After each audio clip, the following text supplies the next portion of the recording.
ప్రభువైన దేవునికి మ్రొక్కి ఆయనను మాత్రము సేవింపవలెను. మత్తయి సువార్త 4:10. ప్రభువైన యేసుక్రీస్తు బాప్తిసమిచ్చి యోహాను ద్వారా బాప్తిసం పొందిన అనంతరము అపవాది చేత శోధింపబట్టకు అరణ్యమునకు కొనిపోబడెను.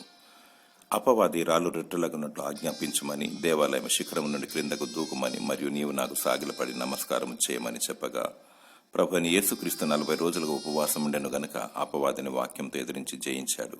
మనుషుడు రొట్టె వలననే జీవించడని, దేవుడిచ్చి మాట వలన జీవించనని, ప్రభువైన నీ దేవుని శోధింపవలదని, మరియు నీ దేవునికి మ్రొక్కి ఆయనను మాత్రమే సేవింపవలనని వాక్యానుసారంగా అపవాదిని వెళ్ళగొట్టాడు. నీవు వాక్యము లేకుండా దుష్టుని వెళ్ళగొట్టలేవు. దేవుని వాక్యమును ఆత్మ ఖడ్గమును ధరించుకొనవలను. విశ్వాసమును, సత్యమును, నీతిని, సమాధానమును, రక్షణయను శిరస్త్రానమును కలిగి ఉండవలను. విజయము నీదే. దేవుడు నీ పక్షాన ఉండునుగాక. ఆమేన్.